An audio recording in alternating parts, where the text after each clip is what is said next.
You know, you have to invest in the business all the time.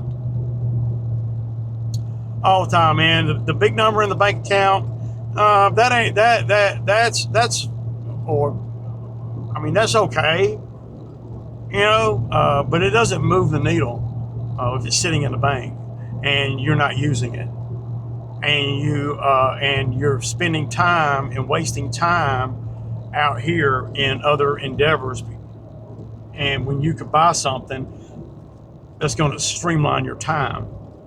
And again, you know, all my videos, that's what we're selling. Contrary to what anybody thinks, we're selling time. I just happen to be selling time with, you know, top of the line equipment and know-how.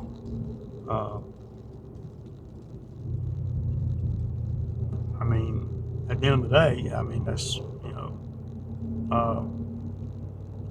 but if you're not willing to invest, and I'm talking to the little guy, I'm talking to the guys that are 300K and less. And that's the little guy in this game. Now, I know I can come on this video and I can talk all smack of top G and gangster at this and blah, blah, blah, blah, blah, blah, blah, right? And that's all fine, and it's all in good fun, and that's all, you know, entertainment, right? But when the rubber hits the road, you have to make a profit. At least I do, you know. And every little thing that you do needs to reflect what you're gonna, you know, where you've been and what you are trying to do. So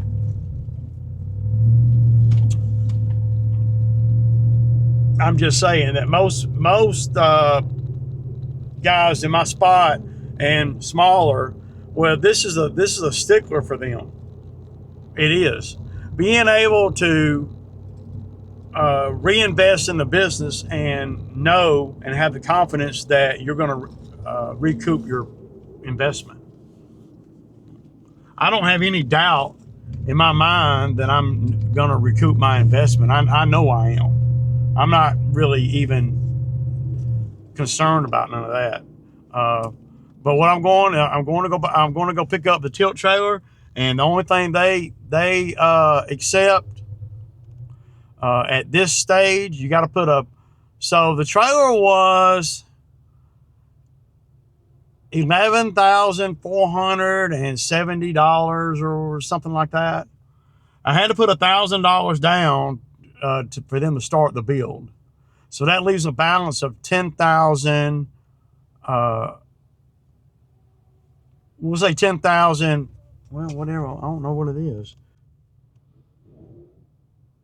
Make sure. Yeah, $10,437.40. So now, a lot of people finance stuff like this, and I was going to finance some of it. Now, I don't like to finance a lot when I don't have to. I would have financed all of it if I could have got no interest, but I couldn't get no interest. And I got a credit score 805, and I couldn't get no interest. So, and I know it's going to be somebody, oh, yeah, you a damn lie. I can show you. I mean, you know, that's something I can easily show. It ain't always been like that, though. And the reason it is like that is because I take care of business. And I'm extremely self-disciplined. If you don't have any self-discipline, just go on and stop it, man, and go on and don't waste your time out here. If you're not open to learning self-discipline, because you're going to learn to be self-disciplined with your money and your time. You're going to learn all that there. So let me make sure that lens is good.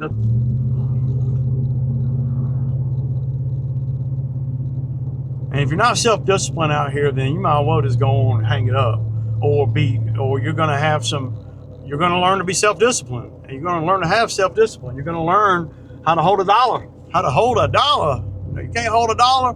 Don't even come in the comments, man. Because I ain't nobody special or unique. I'm not, anything special.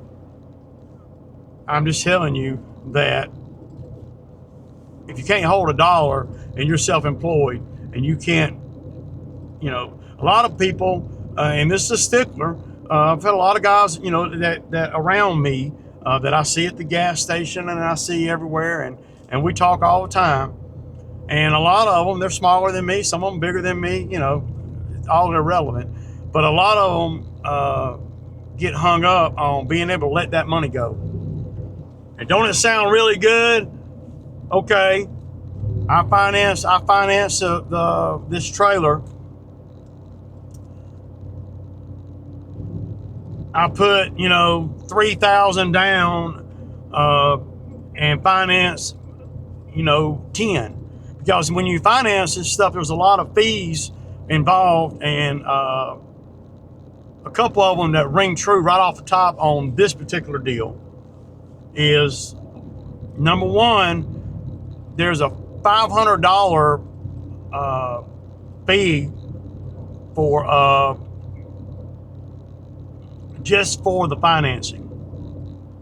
So you out $500 more right off the top. And then there's another $300 or $400 paperwork fee. And then of course, you're gonna have to pay like a $90 fee to Sheffield, something like that, for the financing. And then you're gonna have to pay the interest. Now, my credit score, like I said, is 805. And they're talking about 7.5% financing yeah.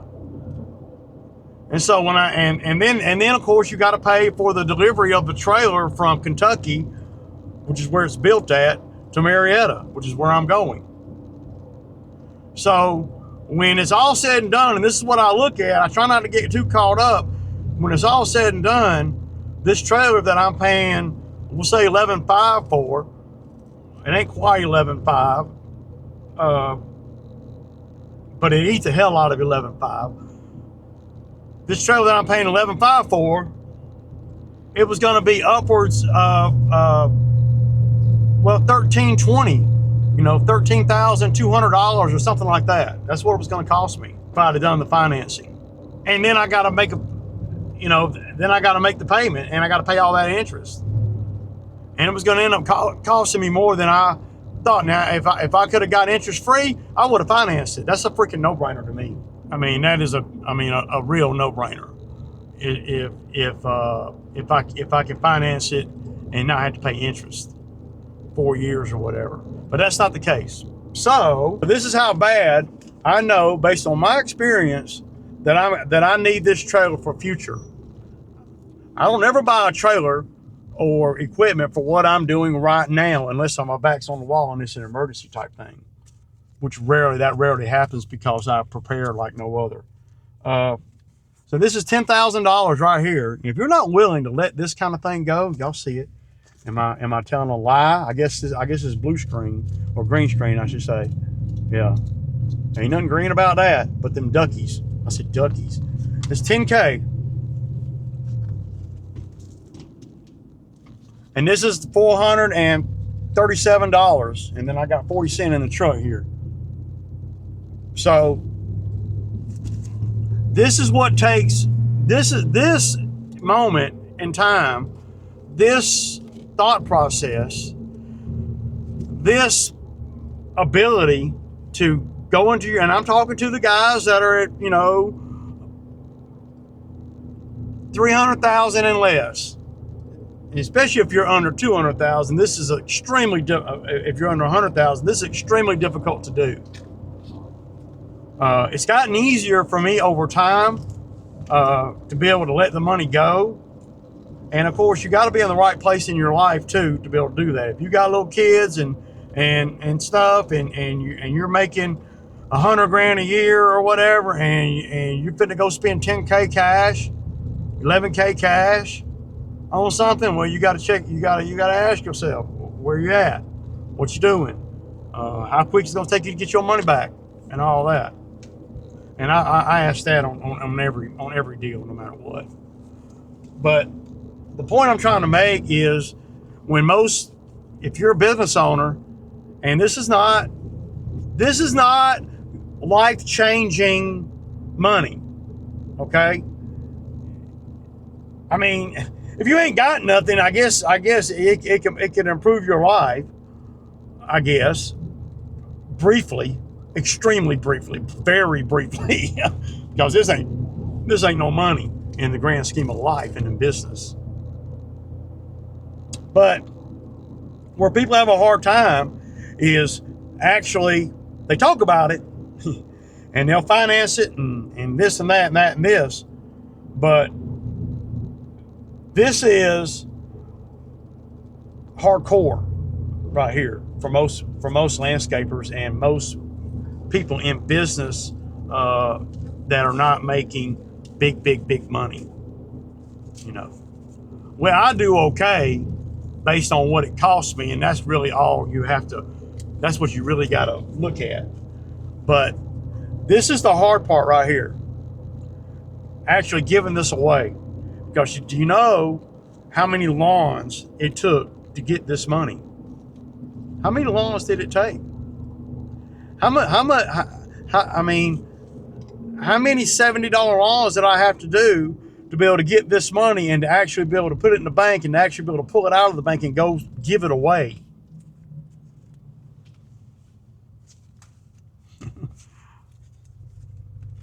Well, these are things you got to ask yourself, for real. And these are the things that I ask myself all the time. But you would think that, man, that's exciting, man. You know, I know you love spending money, but that's just it. I'm super nervous.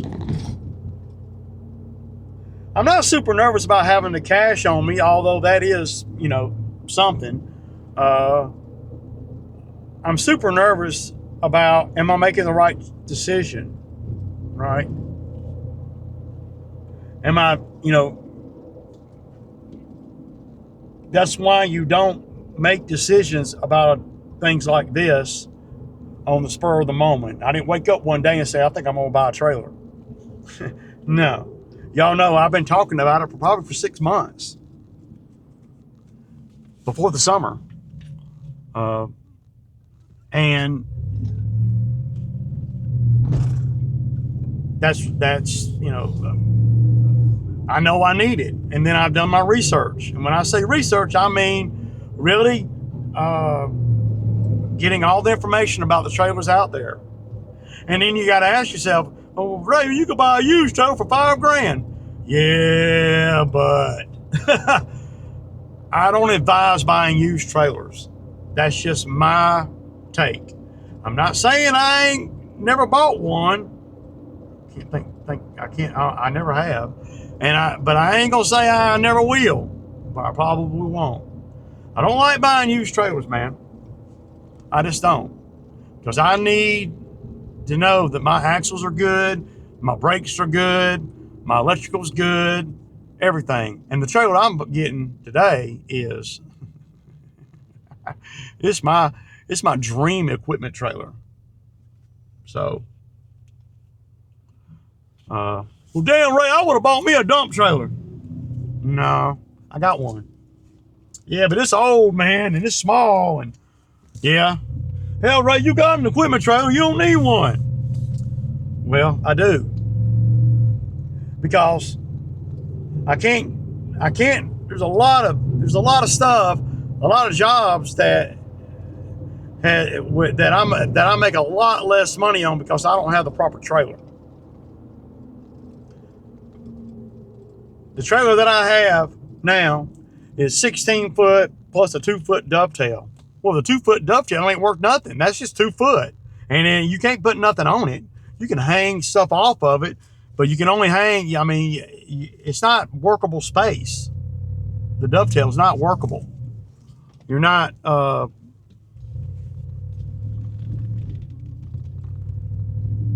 you can't put nothing on it because you got to be able to close the ramp. So really, I got a 17-foot trailer, basically, for a skid steer and all the attachments I got. And it has really tied my hands, especially when you don't have a lot of labor in. You know, if I go to a job where I need the brush cutter and a grapple bucket and maybe stump grinder, I got to take 2 trucks. Or I had to rig it up like I did back when I was doing some work where I stacked the damn brush cutter on the damn other bed of the other truck and all that. See, that's a lot of guys will do that for eternity. I'm not going to do that. I don't want to have to worry about all that. I want to be able to know if somebody calls me and I need a brush cutter and power rake, I can put the brush cutter and power rake on the trailer and go. That's just me, man. So if you're not willing to come off the duckies,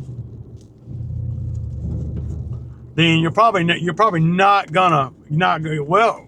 If you're not willing to spend money, then you really can't hardly call yourself an entrepreneur. You got to spend money to make money. And well, Ray, you ain't spending your money on the right thing. Well, see, that's where people get it all twisted. Because how in the hell would anybody in my YouTube comments know exactly what I need? And everything, not everything, but most everything that I've done in the business thus far when it comes to this kind of thing has been spot on, timing wise. And it is about timing too. Ray, you must have a bunch of work lined up with a skid. Not a lot, but I got some. And I do got some. So, but I want to have the ability to, wish this car would just go. I mean, damn, man. Some people don't even need to be driving. But the first place I'm going to do is I'm pulling up right now. I'm going to pull up over here and I'm going to grab my steel blower, throw it in the back of the truck so I'll have it and don't have to worry about coming back through here.